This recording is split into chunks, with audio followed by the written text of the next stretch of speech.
पिछली क्लास को आगे बढ़ाते हुए आज मैं आपको पूरे डाइस का बेस बताता हूँ। ठीक है, देखो अगर हमको क्वेश्चन में दो डाइस गिवन रहेगा, दो पासा हमको दिया हुआ रहेगा और हमसे पूछेगा कि किसी भी नंबर का अपोजिट, किसी भी नंबर का आपको अपोजिट पूछ सकता है और आपको दो डाइस गिवन रहेगा, तो सबसे स्मॉल तरीका है वो मैं आपको इस वीडियो में बताऊंगा, इसलिए आप वीडियो को अंत तक जरूर देखिएगा।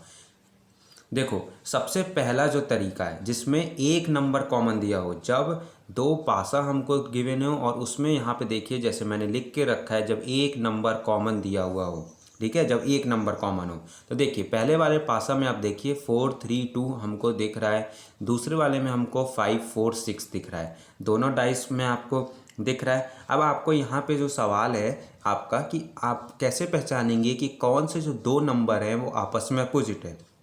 आपसे क्वेश्चन ये भी पूछ सकता है कि कोई सब, जैसे यहाँ पे 3 है तो 3 का आपसे पूछ सकता है कि 3 का अपोजिट बताइए, मतलब 3 के पीछे वाला जो फेस है उसमें कौन सा नंबर है, ये भी आपसे पूछ सकता है। तो इस प्रकार के क्वेश्चन को कैसे सॉल्व करते हैं ये मैं अभी यहाँ पे डिस्कस करता हूँ। देखिए आपको यहाँ पे मैंने लिखा कि जब एक नंबर कॉमन हो, तो देखिए पहले ऊपर देखिए पहले वाले डाइस में 4 3 2 आपको दिख रहा है, दूसरे वाले में आपको 5 4 6 दिख रहा है। ठीक है, हुआ। ठीक है, अब सबसे पहला काम क्या करना है, हमको कॉमन ढूंढना है कि कॉमन आखिर कितने नंबर हैं। तो देखिए यहाँ पे जब एक ही नंबर कॉमन है, कौन सा, 4 कॉमन है, ठीक है, क्योंकि वो दोनों डाइस में आ रहा है, दोनों पासा में आ रहा है।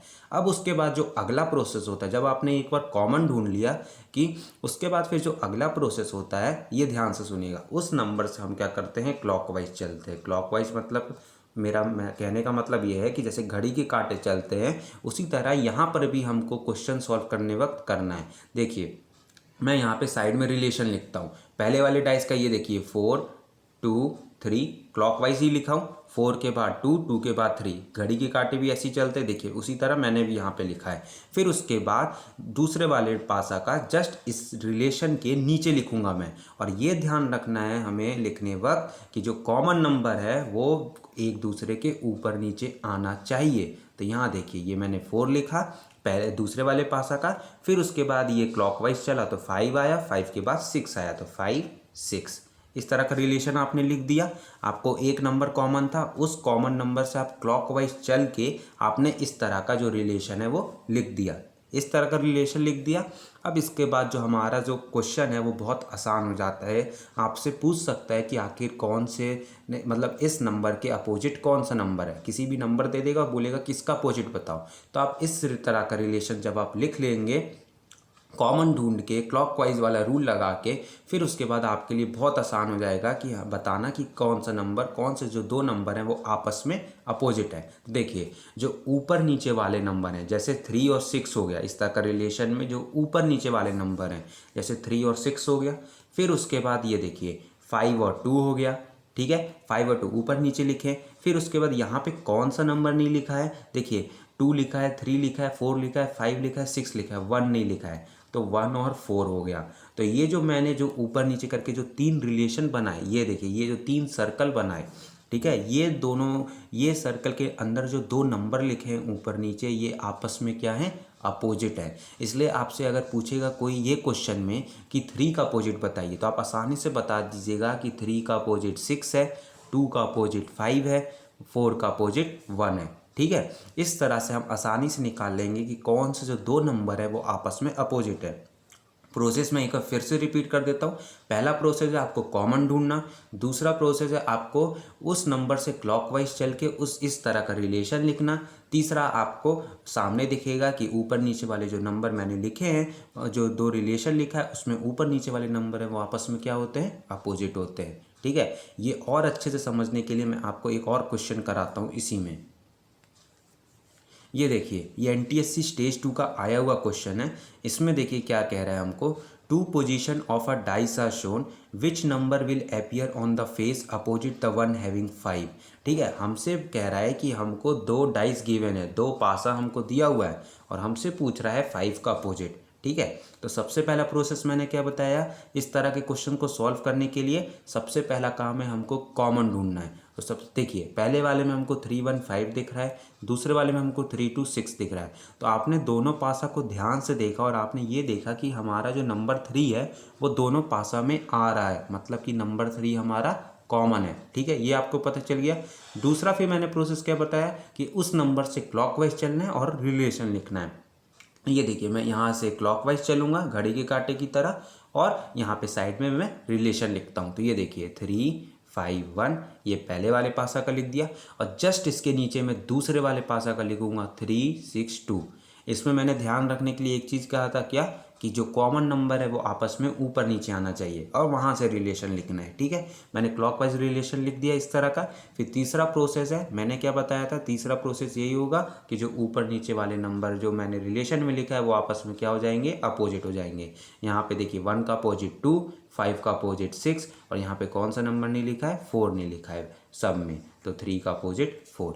या आपको पता चल गया कि हाँ ये दोनों जो पेयर्स हैं वो आपस में क्या है, अपोजिट है। ये 3 पेयर आपको मिल गया, तीनों आपको पता चल गया कि आपस में क्या है, अपोजिट है। अब आपसे पूछा था 5 का अपोजिट, 5 का अपोजिट यहाँ आसानी से निकाल लिए, 5 का अपोजिट 6 है, ऑप्शन डी करेक्ट है, ठीक है। ये क्वेश्चन सॉल्व करने में आपको 5 सेकंड भी नहीं लगेगा, बस आपको कॉमन ढूंढना है, कॉमन से क्लॉकवाइज चल के रिलेशन लिख देना है। रिलेशन लिखने के बाद आपको ऊपर नीचे वाले जो नंबर आपको दिख रहा है वो आपस में क्या है, अपोजिट है, ठीक है।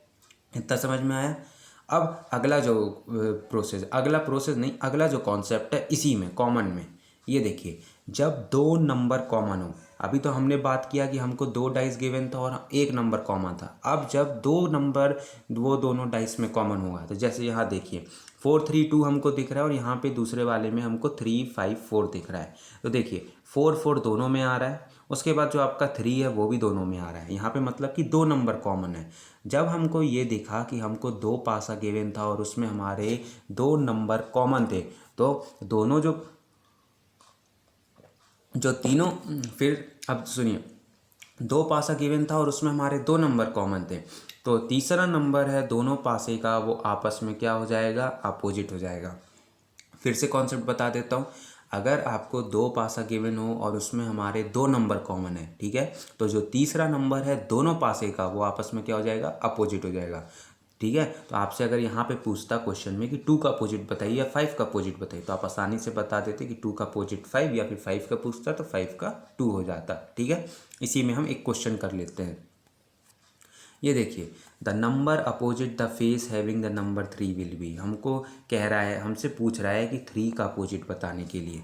अब सबसे पहला काम है, हमको किसी भी नंबर का अपोजिट पूछे सबसे पहले आपको कॉमन ढूंढना है। चलिए तो पहले हम कॉमन ढूंढेंगे। देखिए हमारा जो 2 है वो दोनों पासा में आ रहा है, उसके बाद 6 भी हमारा दोनों पासा में आ रहा है, ठीक है। तो यहाँ पे आपके क्या 2 नंबर कॉमन है, यहाँ पे आपके 2 नंबर कॉमन है। तो 2 कॉमन, अगर 2 नंबर कॉमन है तो फिर कैसा मैंने बताया था सॉल्व करने के लिए, क्या होता है रूल, अगर आपको 2 पासा गिवन है और उसमें आपके 2 नंबर कॉमन है, तो जो तीसरा नंबर है दोनों पासे का वो आपस में क्या हो जाता है, अपोजिट हो जाता है। इसलिए 3 का अपोजिट क्या होगा, 1 होगा, ऑप्शन ए करेक्ट है, ठीक है।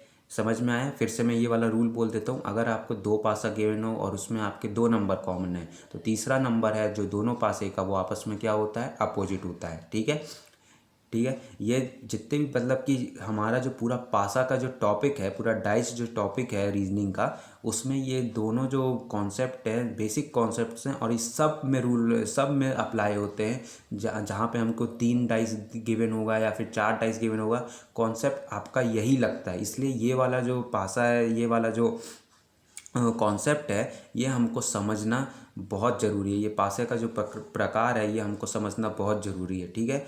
अगर आपको कोई सा अभी डाउट है तो आप मेरे वीडियो के कमेंट बॉक्स में जाके कमेंट ज़रूर कर देना, क्योंकि फिर मैं वहाँ से आपको अगले वीडियो में वो आपका जो डाउट है वो मैं सॉल्व कर दूँगा, ठीक है। तब तक के लिए शुक्रिया। अगले वीडियो में मैं आता हूँ अगला कॉन्सेप्ट लेके।